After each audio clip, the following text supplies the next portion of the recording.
Ngayon, pag-usapan naman po natin itong patungkol po kay Alan Petrang Caballo.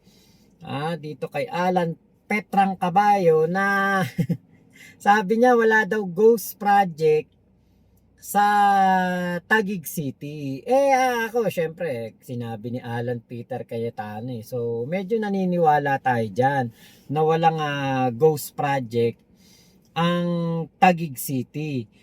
Ito po yung balita. Pakinggan natin Baluarte ni Senate Minority Leader Alan Peter Cayetano. Ani Lacson, may ebidensyang hawak ni Cayetano ang operasyon ng Department of Public Works and Highways sa Taguig. Pag hindi umano sumunod kay Cayetano ang district engineer, tanggal. Bintang ni Lacson, may sistemang luto na ang mga proyektong pabor sa piling kontratista. Sa tulong anya ng mga informante, may nakita na silang money trail at natuntunan daloy ng mga kickback. Kaya may mga nasubite na silang katibayan sa ombudsman.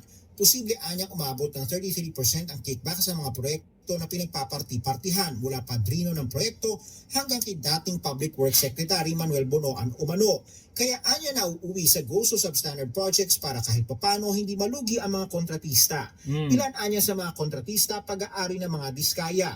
Ilan sa mga nadiskubre anya nila ang paggamit ng parehong larawan sa magkaibang proyekto para makasingil at babayaran. Pagpondo muli sa proyektong napondohan na at pag-overlap ng slope protection. Una nang sinabi ni Lacson na posibleng plunder, malversation at paglabag sa Anti-Graft and Corrupt Practices Act ang ikaso sa mga may sala. Mahigit 14 billion pesos anya ang infrastructure project sa Taguig mula 2020 hanggang 2025 pa lang. Pero ilang ulit ang iginiit ni Cayetano na malinis ang mga proyekto sa lungsod. So, ingat lang po tayo sa mga malicious accusations. Alam niyo ho ba kung anong malicious? Malicious is mali, meaning wrong, pero delicious. Ma-assure ko rin po kayo na walang ghost project sa Taguig. To the best of our knowledge, ilang beses na nag-inspect. Nagsimula ang bangayan ng dalawang senador ng questionin ng dating Senate President. Wala pong flood control project na na ghost project doon po ni Lacson sa doon po sa Taguig City. Wala daw po walang ghost project sa Taguig City. Ngayon, naman yan, kumbaga talagang pinanindigan niya ni Alan Peter Cayetano. Talagang wala daw po at ito yung sabi ni Alan Peter Cayetano, wala daw po talaga kahit anong daw nila. Ayan sabi niya ito po yung sinabi niya.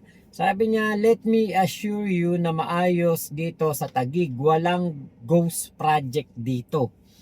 So walang ghost project meaning hindi po nawawala yung proyekto. Walang nawawalang proyekto at nagawa po yung mga proyekto. Yun ang ibig sabihin no? Kapag sinabing walang ghost project, syempre naniniwala tayo kay Alan Petrang Caballo. Ba't ako naniniwala? Kasi nga po, talagang hindi po nawawala yung proyekto. Katulad nito, yan. Hindi po talaga nawawala yung proyekto dahil nandyan po, sa taas na yan, makikita nyo dyan, nandyan po yung mga proyekto. Nagawa talaga yung proyekto. Ang problema, ilang beses itong napondohan? 4. So hindi po nawawala yung proyekto. Bagkus, nagawa talaga yung proyekto. Kaya lang, 4 na beses napondohan.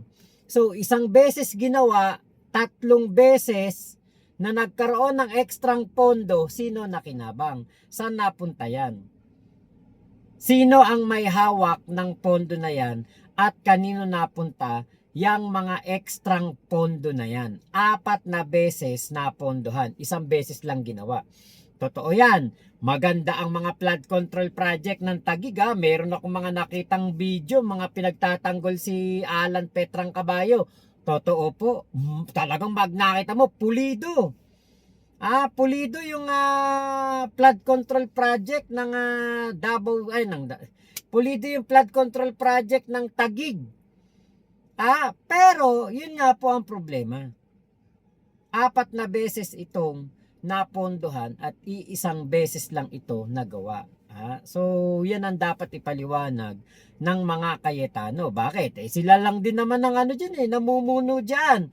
At alam nyo po ba, na ang isa sa mga witness dito sa flood control project na ito, na ghost yung budget.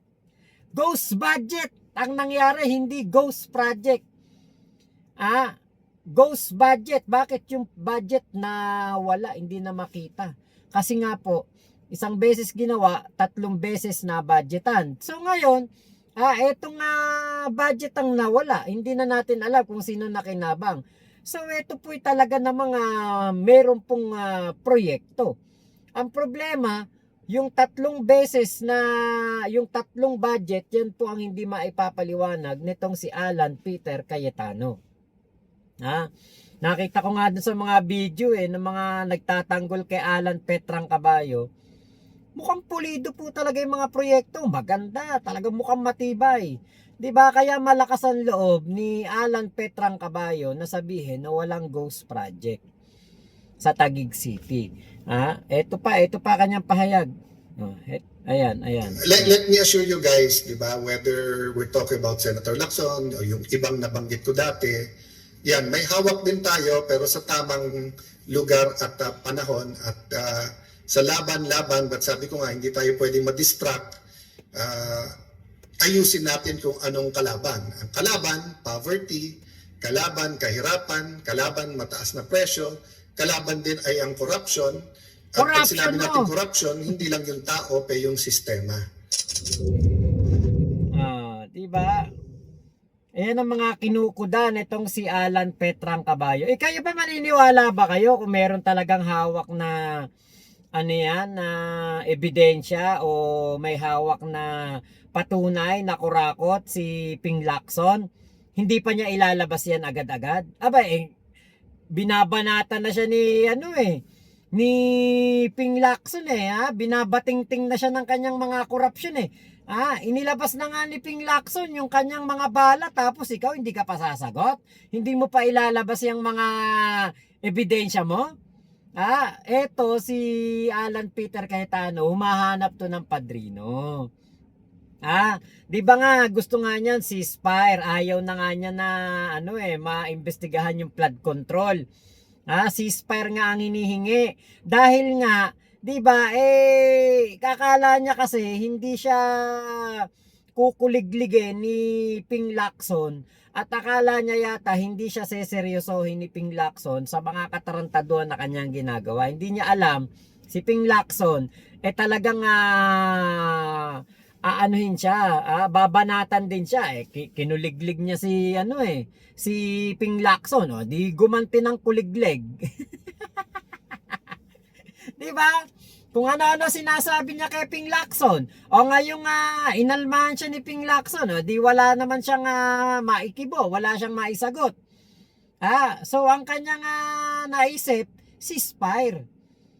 Di ba? Kung talaga naman palang wala palang ghost project diyan sa sa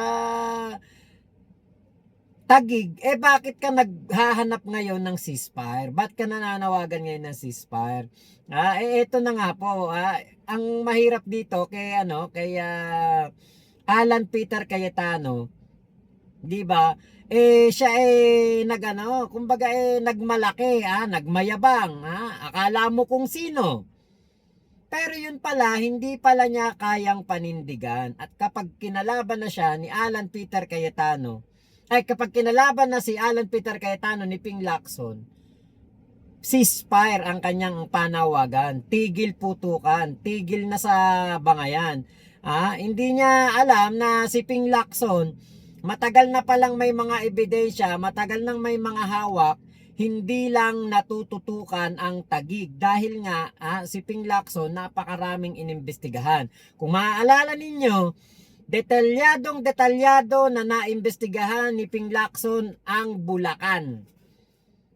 Detalyado yan. Yung sa kalumpit, yung mga katarantado na ginawa ng mga diskaya. Alam na alam ni Ping Lacson yan. So, ganun din yung mga ginawa ng mga diskaya sa Taguig.